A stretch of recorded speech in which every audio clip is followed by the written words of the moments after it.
Are we ready to go? Yep. Oh, wait.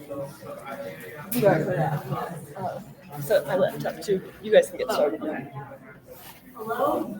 Hello, hello? Can you hear me? I see a head nod. That's great. Well, I expect more people will be wandering in after lunch, but they'll just miss what I have to say, so that's cool. So I'm Jenny Stevenson with EPA Region 9 in our zero waste section. I work on tribal solid waste, and today, right now, we're going to talk about household hazardous waste collections. And one of the things that I find so energizing about this conference is that you can constantly learn more and new stuff and exchange ideas and insights into different approaches and funding. Like just this morning, I went to Salt River, presented on their household hazardous waste collection program, and found out that they funded the events through their pesticide grant.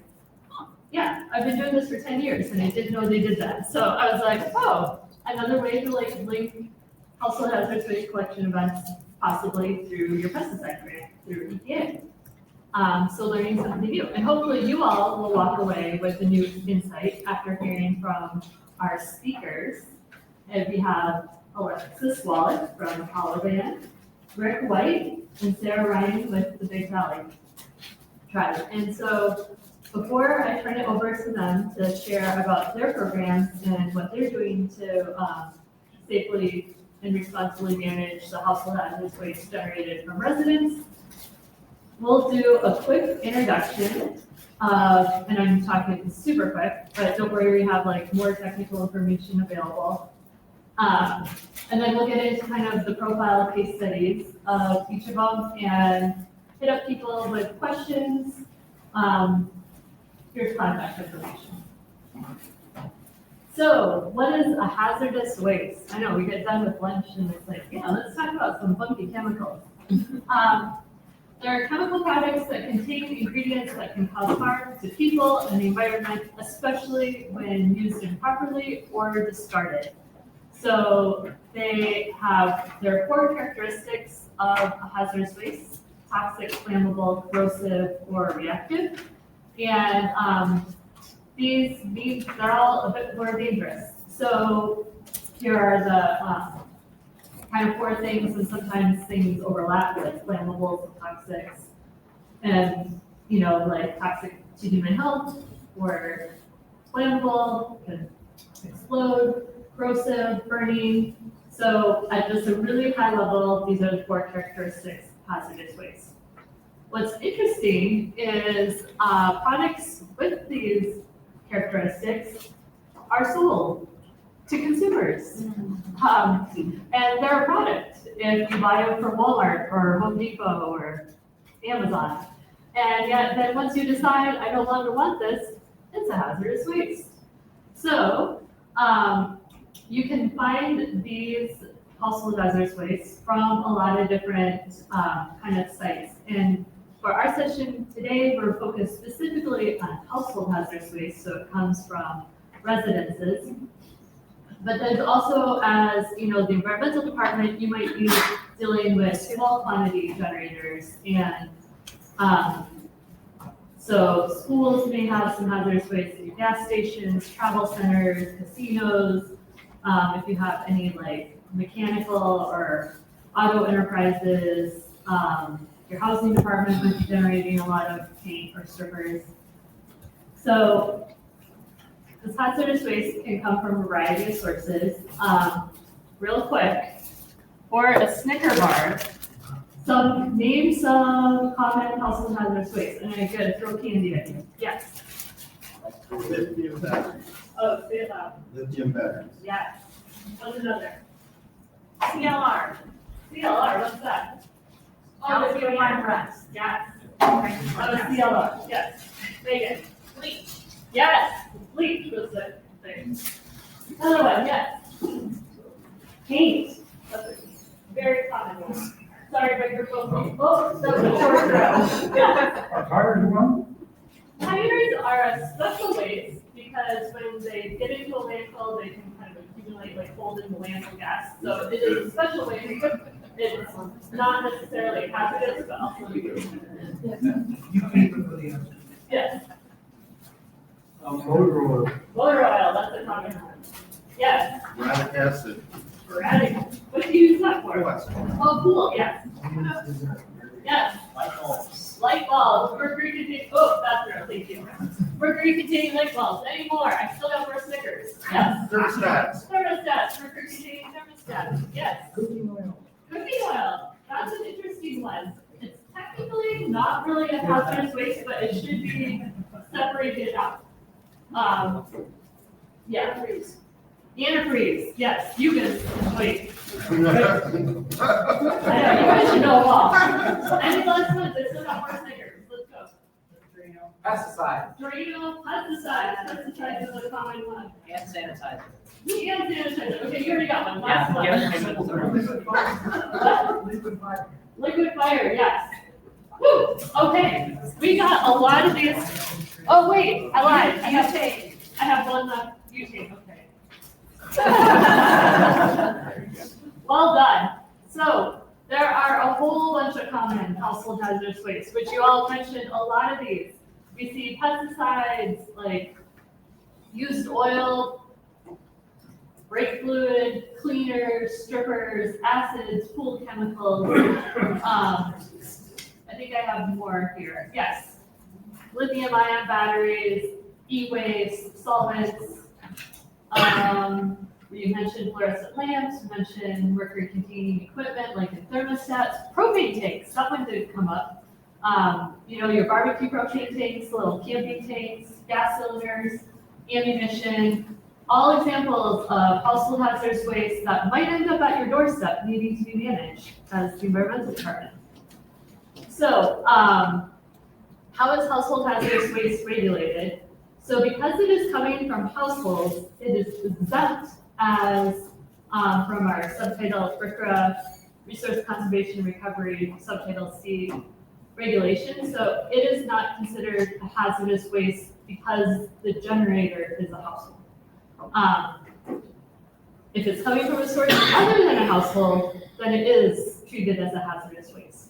One interesting thing is the state of California does not have that exemption, so they treat it as a hazardous waste with different kind of management requirements. But on tribal lands, the federal regulations apply because it's RCRA is what applies on federal lands. But then if you're taking the waste outside of your tribal boundaries, then you have to follow the state rules and laws. And so oftentimes you might be working with a contractor and be like, oh, okay, I'm restricted in this way. Same like DOT rules, regulations apply. I know Sarah can talk about kind of how you guys rubbed up against some of the DOT state regulations as you go to take your waste off your tribal lands. But again, if the source is household hazardous waste, it's considered exempt, so it can be managed in a more streamlined manner. But it is important to manage. So even though you technically could put it in a landfill, it's not a good place for it because it can accumulate, and when household hazardous waste, because they are these strong chemicals, or explosive, reactive, toxic, corrosive, they can degrade our environment, pollute the water, the soil, increase human health effects. So that applies both as it's a waste and really when it's a product, depending on how it's managed. And then it can contaminate plants and animals. Yeah. On the last slide, there's the regulation stuff. Asbestos.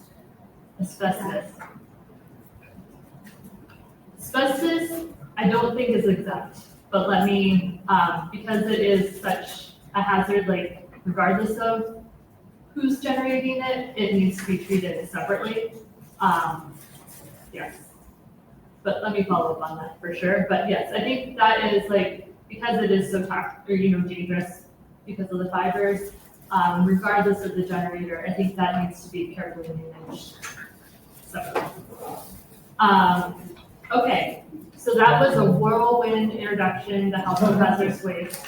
We have full RCRA trainings, full like household hazardous waste workshops and trainings. But what I really want to get into are the programmatic things of like, okay, you choose to manage it. How do you do it? So here's the how.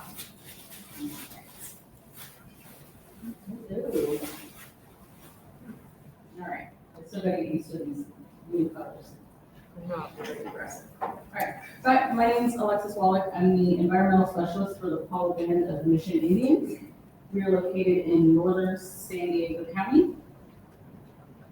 And the Paul Reservation is made up of both Luiseño and Cupeño tribal tribes. The reservation was established in 1903.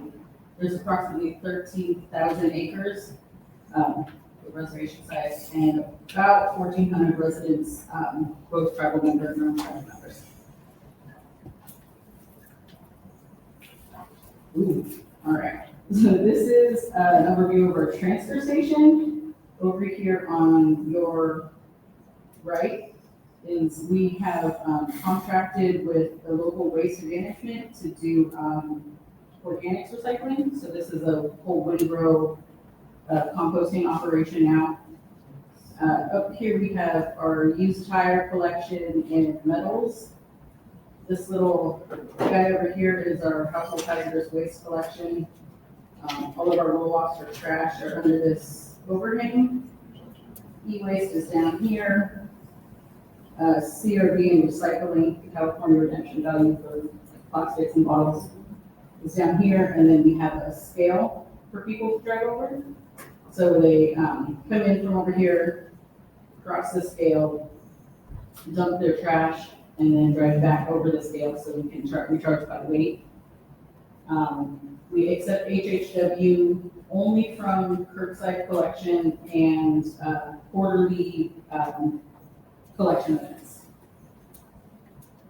And we are open to the public as well as tribal members. So we did a couple of waste studies, waste audits back in 2011 and 2018. So we are very overdue for anyone. But we found a lot of hazardous waste in the trash, a lot of food waste, and a lot of recycling. So after these, we did a new recycling campaign to increase recycling. And then also we applied for the household hazardous waste grant from the EPA. So during these events, we accept general standard materials, hazardous waste, motor oils, scrap metals, chemicals, all of that stuff. And then to pay for disposal, we use tribal funds and grant funds, including GAP 319, the hazardous waste grant, and then Power Cycle. How do you handle your lithium batteries? We have a separate battery collection, and then we have those picked up also. It's important to track what hazardous waste comes in and what goes out.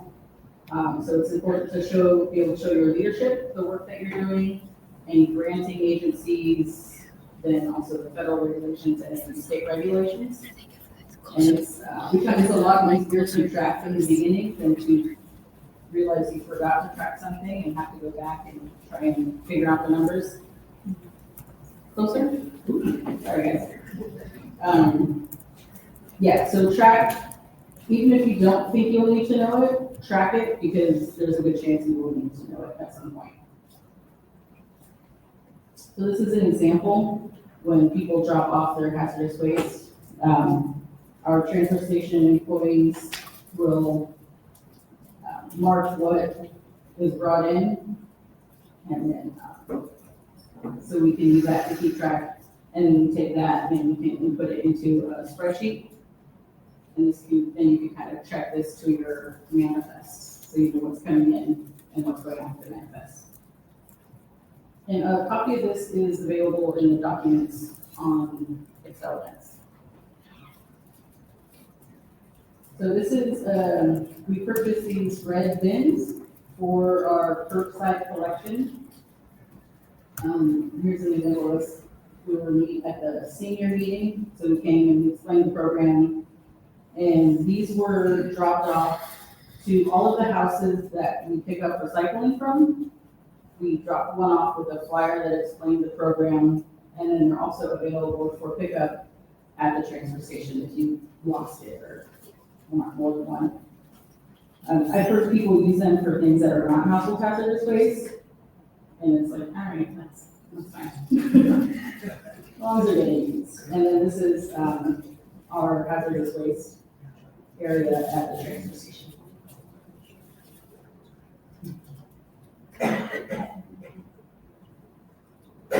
Some examples of outreach we've done to the community. So we had this big flyer on the right printed in the lobby of the administration building for a couple weeks during spring one year. Just to kind of remind people what is hazardous waste and where to dispose of it. Advertise our different HHW weeks so people could bring any extra stuff.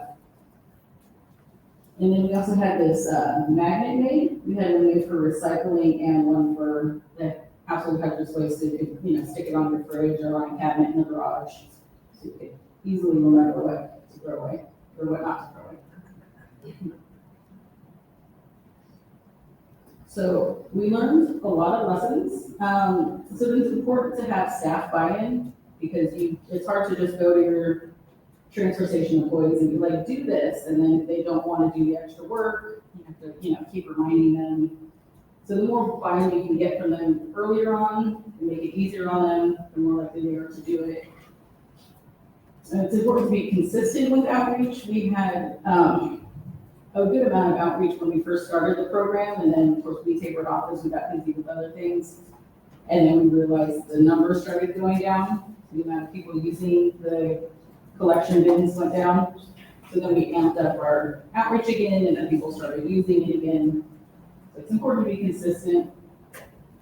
So you make information easily accessible. So some people really like flyers, some people like social media, some people like you to go and talk to them face to face. So it's important to do a variety of types of outreach. And no matter how well you've planned, something will go wrong, and you just got to kind of go with it and pivot and try to fix it. So we recently, with these, we've been having a couple rainy winters. Probably the last ones we'll have for a while, but we realized the HHW area floods. So that was a fun lesson to learn because there's a drain in the corner, but it just goes into like a pit because you can't drain it out into you can't drain it into anywhere else because it's hazardous material. But I've been with the tribe for 15 years and it had never flooded in that time. So now we are going to hopefully be getting a sump pump and another container so we can put the oil, water, and all of that stuff and take care of it properly. Here, and that's it for me.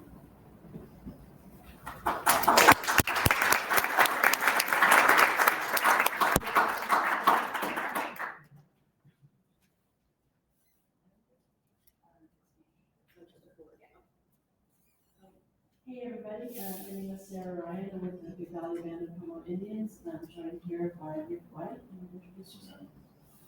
Yeah, maybe people know the group that I'm also next year band Pomo member, also work with Big Valley next year, do part-time online on-call firefighting, all those things. So I'm already seeing the graphics are skewing. I don't know what this is going to look like on the screen. Anyway, so we're here today to talk about the tribe's household hazardous waste program, and you'll see some pictures throughout the slideshow that has some of our outreach materials and other things. So our household hazardous waste program is part of part of the solid waste program. So of course, I just wanted to say our EPA programs, Big Valley has had an EPA department since the 90s. Most of the time we've been doing solid waste. I've worked for the tribe for I think 24 years now. There's also been water resources because the tribe is on the largest natural freshwater lake in California. It has over 100 miles of shoreline and the tribe is right on the shore. Very important to have that lake be healthy. And the fisheries program for the Clear Lake catch and the water quality of the creeks for 10 years. And toxics, which really has to do with just chemicals, pesticides, and sort of, everything else that the tribe is surrounded by agriculture. So there's a lot of things agriculture going on. There is our website, bbnursery.com/EPA. So that's our EPA programs in general. And I don't know if you want to add to one. And so Richard is our solid waste coordinator. So this program of solid waste is the one that he's been overseeing now for several years. And I guess on the next slide, we probably have something to see. So here are the solid waste program components, just to kind of focus in a little bit more, and maybe I'll hand the mic over if you want to go with this. Yeah, so I've been the solid waste coordinator and hazardous waste pollution prevention coordinator for about 4 years now. So some of the things we do is household waste, so that's very important, how to mitigate that and know what to do. We also do hazardous waste, we do chemical safe alternatives, we do a lot of trust colors, and we hear those trust color homes. Then, waste tires, that's a very big one. We have currently a lot of problems with waste tires. Recently, we've been finding that the transfer station will take tires, but they won't take it with the rent, so we're having to pick up that fee and give it to the residents when we find the tires from. So, check on that. Legal dumping is something that we deal with within the residents and also outside of the residents, is just public in general. It's not just us, it's all. So we do coordinate with the emergency and services to our fire station, our dump does catch fire periodically because of the stuff that goes into the dump, the batteries, the chemical waste kind of they combust and it becomes a hazardous situation for everybody, whether it's air, water, land, animals, it affects everything. This is a very, very important. It's problem. And I want to point out that the tribe is located about a quarter mile away from a local transfer station that's operated by the county and a contractor they have. So it's very different. Tribe is unfortunate in the way that it's really whenever Richard is removing excess solid waste from somebody's yard, or moving or all these different things. He said mainly he's having to just drive up the road. So in order to even pull together a solid waste program, we have a couple of haul trailers with hydraulics. One of them is hydraulics, the other is not. And we have a couple of work trucks. We have to maintain those work trucks. And Richard works full time under the GAP grant, and then we have a part-time person, which right now we're looking to hire someone who can assist him. Because it's, there's a lot of work every day this way. Right now we have a temporary solid waste crew that's really helping out a lot. But as you can see, the program is really about all these different components that are part of solid waste. And our GAP project officer, Jeanette, who might be in the room right now. I think she had to work another session. Oh, okay. She recommended that we separate out, because our solid waste program is something like $85,000. Out of our gap, which is about $120,000, which is not enough.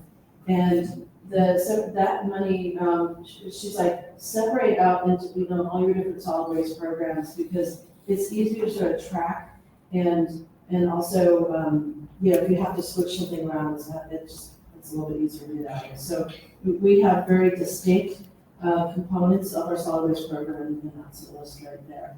Including encouraging people, to reduce, reuse, recycle, and some of the things that we work on is just to talk about alternatives to chemicals, safer chemicals. So we have a few alternatives, safety alternatives pages that we hand out. So let's get into our household hazardous waste program, because that's why we're here. As was stated in previous presentations, it's about what's picked up from households.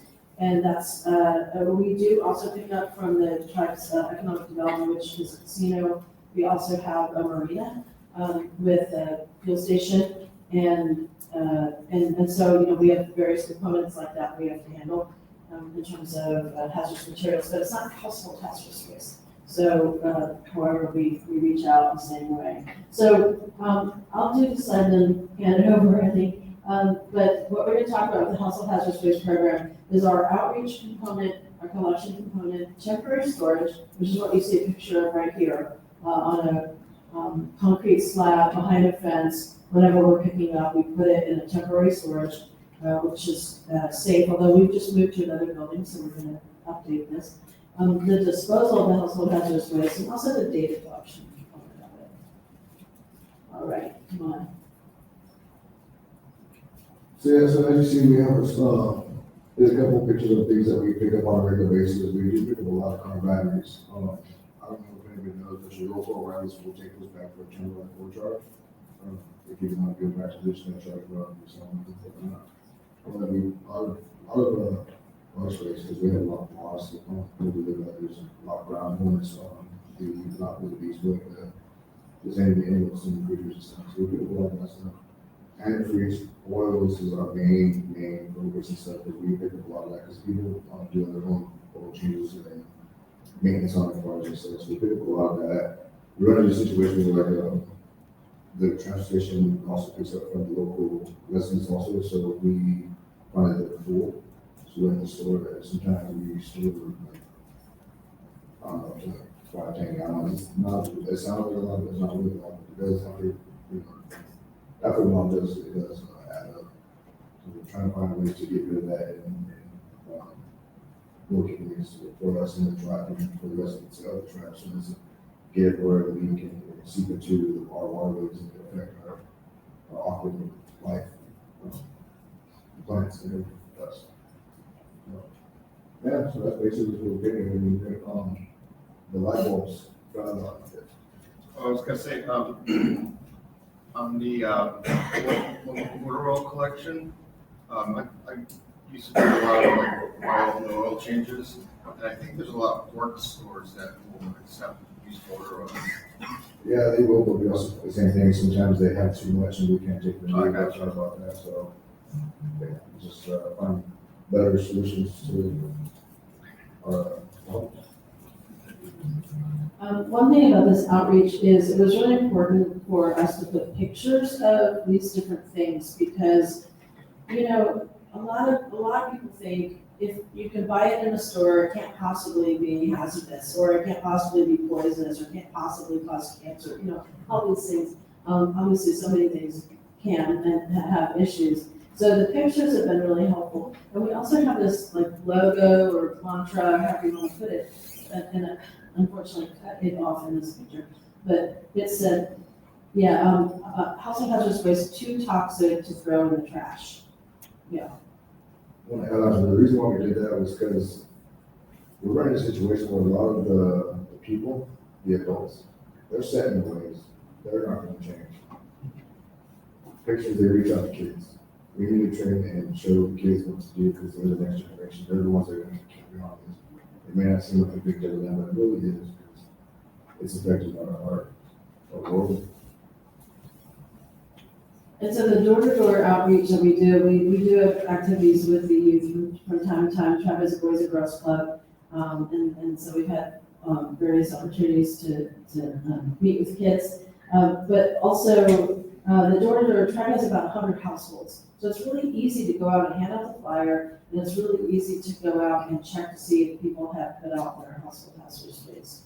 So that's the outreach part. But here's a collection part. And that's one of the trucks that Rick drives on a regular basis. How do you, Rick, when you collect, what are your steps?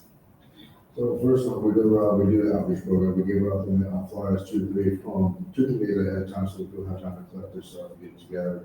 They put it on the road or with their elders, we stop by and try to collect it before them the best we can. So we do try to cater to the elders of the community, do the best we can for that.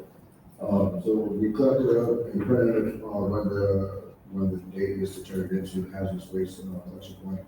We store it up in the temporary collection site, and I go and sort it out, trash and things. Because I get a lot of empty bottles too, so we usually just recycle those. But As you hear, we sorted out, different categories. We have like, that red little square, I never know what that is because size could be anything. We don't know, so we do take on some unknowns. And, we let the hazardous waste people, they have what's the testing what it is, because now, so we don't know what's in it. All that kind of stuff, it's not good for you. So yeah, this is just resort of best plan, it's still going, I won't be doing it for 4 years now, so it's an everyone process and everyone program. So we're just finding new ways to do and make it better.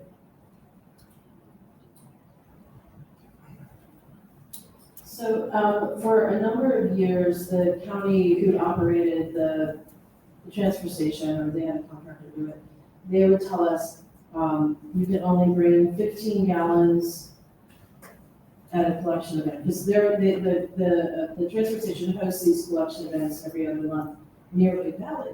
And so they were, it was like, well, there's 100 households here. We have a solid waste management program, part of it, that drives the EPA, and we are bringing household hazardous waste from multiple families. And they're like, yeah, we can't do that. Well, when a change, and the TRI's right, so what we would have to do is like go and they would write down our driver video, the license plates. So we all had to like, go in different cars and throw in the back of our cars and all this crazy stuff. When you were saying 7 tires at a time, 1,000 tires, oh my gosh. So it's been hard. But then a new person took over in county public services, that's the department that manages this program for the county. And they're like, no, as long as, you can bring more. Just as long as we know that it's coming from specific houses, it's, we want to be able to say, yes, it's not just from, the casino, or it's not just from something. So when Richard does the, when he picks up from all of the homes, he also makes a list, and then that list then becomes a letter that when he drops off the household hazardous waste, it comes with a letter. So that's what this is right here, but it took, basically a change in leadership over at the county to allow us to do this. And then we recently learned at the household hazardous waste collection event training that Jenny and the EPA did over at Big Valley, that maybe the county was getting too strict and they didn't have to, and some of the regs have changed. We're not limited to 15 gallons on the road, but local agencies can do stuff like that. So you really want to check with them and really look at their policies, because they might be just throwing up a roadblock and they don't have to. And so, we end up we would have to do it over multiple transports, but now we're not going to do that, because I think they said, what is it, 1,000? I forget, 1,000 pounds? Yeah, and like used oil and paint don't count towards that. 1,000, yeah, so now we can travel with 1,000 pounds of household hazardous waste to an event, and a drop-off event, and we don't have to go multiple times to, drop off 35 gallon buckets, and then, the next 35 gallon buckets. So I don't know if we have any thoughts about this. Okay. So that's our disposal. And now to the data collection, I'll talk a little bit about this one too. That, we have like this nice collection of information from the whole event, from pickup to disposal, to drop off at the collection event. And we're able to then put it, in the lovely Excel spreadsheets that we all like to use. Basically totaling out these various categories of household hazardous waste. And we've been doing that since probably about 2006. So we've got a lot of information, and I was really inspired by Longtime's presentation earlier today, where he said that, he's giving all these numbers of this many things since 2003. It's like, oh, we could do that too, because, it's really neat to see how the program grows and how much you have actually made a difference in terms of removing this from the waste stream. So, and all of the families that have participated and really count on this program to do the right thing. Of course, we also recommend people just drop it off themselves, but if they can't or they don't want to and they want us to do it, we're happy to, because it means that it gets taken care of rather than, set it aside and also a big old pile and stuff. So, so the data collection is really important to us, because it also allows us to go, oh wow, we haven't seen a lot of e-waste lately. What's going on with that? Do we need to do a little more outreach on e-waste, that's something that shouldn't go into the trash? And, to be talking about what is e-waste and showing pictures and giving examples and things. There's one thing I didn't want to say though, we do an incentive program also for our hazardous waste. We do, depending on who, all the Trump members that do donate or they give out their hazardous waste to us, so we enter them into a raffle as an incentive to, like, hey, thank you for, paying attention and doing the extra due diligence to get us out of the environment and get rid of it properly. Yeah, so that's our contact info. This picture that you see is part of that training that I was talking about with EPA. And we went to a local, one of the collection events, and were able to get some training, kind of stand outside the thing and kind of the guy talk us through. But it's really, maybe every household hazardous waste collection is different, but you usually have to drive up, you can't get out of your vehicle, they go, pull it out, they're wearing Tyveks, they're then sorting it and then disposing of it. And, it's an in and out, you're there for just a few minutes, and it's pretty simple. We were talking at this training that, it'd be great to bring some of the households who participate with us, and bring them along and ride along with you, so that they can see like, hey, this is pretty, this is pretty easy, this is doable. And maybe they can start driving their own, and and we can encourage other people to participate. So that's our contact info. We do this every other month, so if any tribe wants to come and be part of, our couple days of collection, outreach, collection, and disposal of it, you're welcome to come. We're, in Lake County, right on Clear Lake, and please feel free to participate. We learned from the training as well, and just kind of refined our program, and we're gonna keep growing, as Rick says. It's like, we're always trying to improve. Others, do they have any questions? Yeah, thanks for the presentation. It's really a great presentation. I just wondered if you could talk about how you handle lithium batteries. Okay, so what it does 4 years, I'm still learning what I'm doing, and so we had the training come out, we were originally putting into a bucket of gin, but now we found that we should actually lay them in sand and put them in individually, so that's what I'm gonna do moving forward, is for lithium batteries and things of that nature. Same with car batteries, if we stack them up, they're like cardboard between them. There should be no touching, but Right. they happen, I mean, so hopefully that answers the question. And all three of us, we were open for questions. So I'm with the Fall Down Mission Indians, and actually did a presentation on battery safety for lithiums. A lot of the places that actually sell, like strictly just sell batteries, actually have recycling for lithium, and they're actually stored on a media called vermiculite.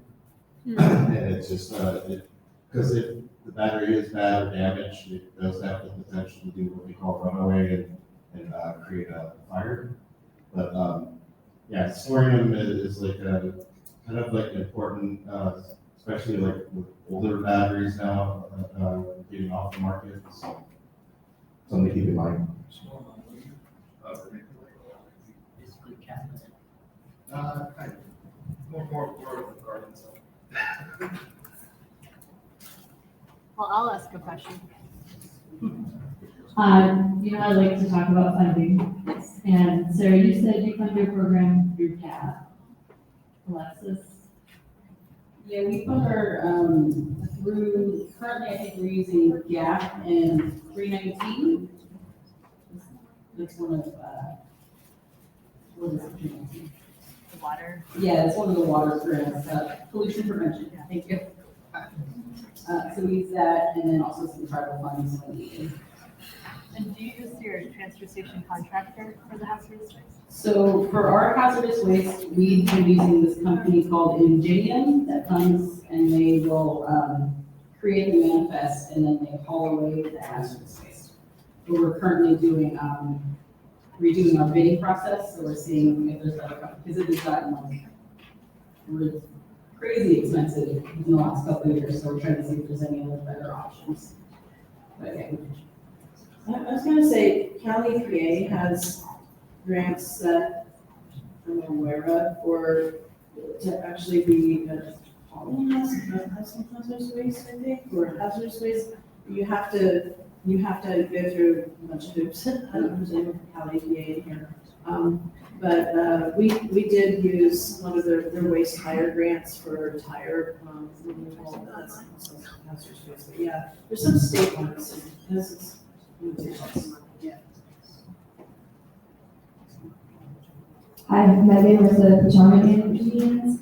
I have a quick question about how you have developed a relationship with your local HHW agency that you can take waste to.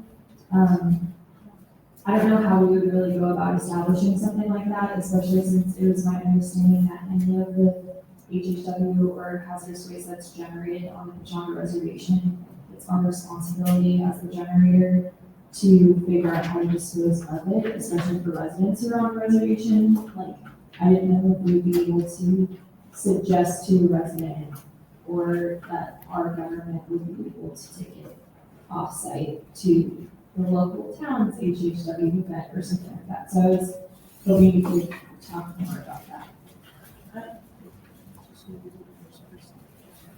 Unless I totally misunderstood what's going on. Oh, okay. So I would follow the money on that one. You know, they're getting money to run their program, and maybe it's grants, and if it is, it's like, is it supposed to handle, is it supposed to accept from everybody in the whole county? Are they counting all the county residents, including everybody who's on the tribal lands? Probably, so therefore, but if it's only from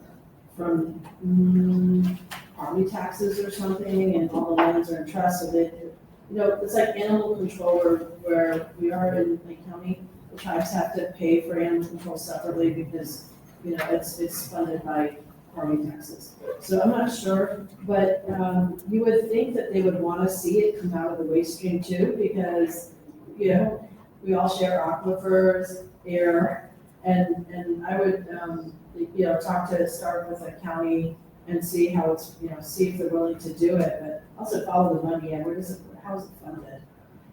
And I also wanted to, Rick pointed out that we have a lab in our environmental protection department, and we have to, with the reagents and some of the things that are more toxic, we will also drop it off at the household hazardous, well, not household hazardous waste, but we will contract with them to drop it off at their same location, but we do have to pay for that because it's not household, which is free. So it could be that you might have to pay for it, but it just depends on what sources of funding is out there for that. And Cal Recycle, we can also talk to Cal Recycle because maybe they've got some grants on that. Yeah, is there somebody there? Hi, it's Jessica, go back to you. So I was just going to let you know, while we do have our household hazardous waste collection, and we're using primarily that funding for that disposal, and we're offsetting some of that with some revenue we get back, right? On e-waste, top recycle, you're getting, you know, your CEW, your screens. If you're tracking those, you're getting money back on those. Not for the casino, that's very important. Non-gaming screens. And then, you know, battery for recycling, so we get money back, so we're offsetting some of that. But as far as the residents being able to take it to nearby cities, like we're on the reservation, but our residents are technically registered under the banning zip code, which is the city next door. And so because their license has a banning zip code, they can go to the banning, you know, quarterly or whatever it is, household hazardous waste drop-off day, and they can leave them there. And then also the county has their collection sites. I actually have Riverside in San Diego County that I can give you their information. And so because they have that zip code on their driver's license, they can go to those sites as well.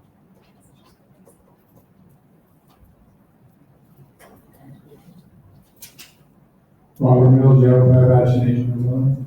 If we get an EPA solid waste grant, can that become part of the PPG? If you're talking specifically about Swiffer, it can't be part of a PPG. In the past, we've had household hazardous or a hazardous waste grant specifically, like Holly got it several years back, and we don't have it this year, but keep your eye on, because if it's just the EPA hazardous waste grant, that can be part of a PPG, but Swiffer cannot be part of a PPG. In the application, a lot of these activities can be part of the PPG. We have a couple more minutes. Any other questions? Okay, well, I want to give a big thank you to our panelists, and especially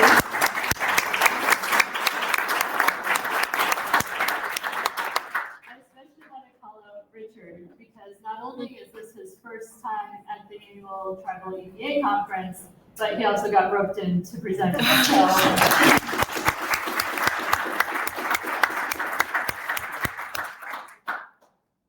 thank you all. Hit him up for more questions as you get back and more things come to mind. Thanks. Yay. Thank you for your time.